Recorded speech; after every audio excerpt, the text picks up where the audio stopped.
राधा रानी की जय हो वृंदावन धाम की। मेरे बांके बिहारी लाल की जय हो यमुना रस रानी की। आप सभी वैष्णव भक्तजनों को, सभी भक्तों को मेरी ओर से राधा अष्टमी की हार्दिक शुभकामनाएं। ये भाग्य बार बार प्राप्त नहीं होता कि जो सबकी स्वामिनी है उनका प्राकट्य कथा के माध्यम से बनाया जाए। घर घर भानु के खुशी अपार, प्यारी जू ने जन्म लियो है आज। जैसी प्रसन्नता, जैसी बधाइयाँ, जैसी खुशियाँ श्री ठाकुर जी के लिए गोकुल के लोगों ने बनाई, वैसी प्रसन्नता, वही आनंद, वही उल्लास जब श्री किशोरी जू का इस धराधाम पर जन्म हुआ। किशोरी जू इस धराधाम पर आई। सचमुच कृष्ण जी ने कहा, हे श्री राधे जी, अगर तुम ना होती तो मेरे इस जीवन का कोई अवलंब ना होता, आपकी कृपा ना होती श्री राधे। कहते हैं जब ठाकुर जी, ऐसा गर्ग संहिता में वर्णन है। भगवान श्री कृष्ण जी ने निश्चय किया कि हम धरती पर अवतार लेंगे, तो ठाकुर श्री कृष्ण जी ने कहा कि किशोरी जू, आपके बिना तो हमारी लीला पूर्ण ही नहीं हो सकती, आपको तो चलना ही पड़ेगा। श्री राधा रानी तब कहती हैं कि हे प्यारे जू, मैं इस गोलोक को छोड़कर नहीं जाऊंगी, क्योंकि यत्र गोवर्धनम नास्ति यत्र न यमुना नदी। जहाँ पर गिरिराज गोवर्धन ना हो, जहाँ पर यमुना पुलिन ना हो, जहाँ पर ब्रज की वो रज ना हो, मैं वहाँ कभी नहीं जाना चाहती। कृष्ण जी बोले, हे राधे, ये बात तो ठीक है आपकी। श्री राधे, आपके बिना तो मेरी लीला पूर्ण नहीं हो सकती है। भले ही मुझे ये धरती पर पूरा गोलोक उतार करके ले जाना पड़े, लेकिन आपको तो चलना ही पड़ेगा किशोरी जू।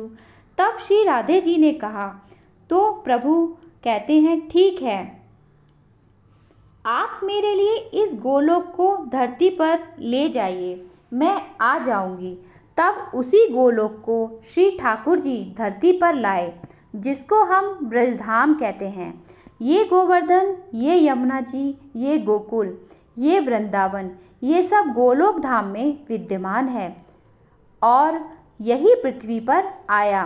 राधा माधव के आपसी स्नेह प्रेम को दिखाने के लिए श्री राधे कृष्ण जी के प्रेम को कैसे वर्णन करें। एक बार ऐसे ही हंसी विनोद में श्री राधे जी ने कृष्ण जी से पूछ लिया कि प्रेम का मतलब क्या होता है, तो ठाकुर जी ने मुस्कुराते हुए कहा, जहाँ कोई मतलब नहीं होता वहीं प्रेम होता है। अगर मतलब होगा तो प्रेम नहीं होता है श्री राधे। कैसे प्रकट हुआ श्री राधा रानी का विशाल कमल श्री भानु वृषभानु जी को टकराया। वृषभानु जी के घर में कोई कन्या नहीं थी। प्रातःकाल स्नान को गए थे, तभी एक कमल आकर वृषभानु जी से टकराया। आंखें खोलकर देखा तो श्री राधे जी कमल पर मुस्कुरा रही थी। वृषभानु जी भौचक्के हो गए। विस्मित होकर वृषभानु जी ने नैन उघारे। कमल बीच कन्या, एक सुंदर तन धरे कमल के बीच एक सुंदर मुस्कुराहट है, कमल नयन है। ऐसा स्वरूप श्री वृषभानु जी को आकर के प्राप्त हुआ। कहते हैं प्रेम को पाने के लिए कहीं जाना नहीं पड़ता है, प्रेम हमको ढूंढता हुआ आ जाता है। तो वृषभानु जी के घर में कोई कन्या नहीं थी और सुंदर रूप वृषभानु बाबा के मन में इच्छा जागी कि इस लाली को मैं अपने घर ले जाऊं और ला करके उस कन्या को श्री राधे जी को, उनकी कीर्ति माँ को दिया। कीर्ति मैया श्री राधा रानी की माता हैं और वृषभानु जी उनके पिता हैं। कीर्ति मैया और वृषभानु जी के तो भाग्य ही खुल गए। बिना किसी प्रयास, बिना किसी मांग श्री राधा रानी स्वयं चल के आ गईं। हम सब प्यारी ब्रज की महारानी प्रियाजू के श्याम भी चाकर बन के रहते हैं। श्याम भी जिनकी चाकरी करते हैं वो है हमारी राधा रानी। उन करुणामयी किशोरी जी के प्राकट्य उत्सव को सब धूमधाम से मनाएं। हमें राधा अष्टमी पर श्री राधे जी से यही प्रार्थना करनी है कि राधा रानी आप हमारी स्वामिनी हैं और हम आपकी दासी हैं। हे श्री राधे, ये भाव तो पूर्णता है ही है, पर कभी कभी मन में ऐसा लगता है कि श्री राधे जी हमारी माँ की तरह हमेशा हमें दुलार करती हैं। हमें जैसे कोई माता अपनी संतान को लाड लड़ाती है, वैसे ही श्री राधे जी अपने भक्तों पर, अपने चाहने वालों पर खूब प्रेम लुटाती हैं। इसीलिए राधे जी का नाम है बरसाने वाली।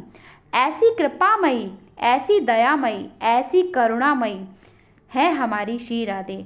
हमें अपनी किशोरी जी से यही प्रार्थना करनी है कि हे श्री राधे जी, जैसे आप पृथ्वी पर आए, जैसे आप ब्रजधाम में प्रगटी, वैसे ही आप मेरे हृदय में भी प्रकट हो जाइए माँ।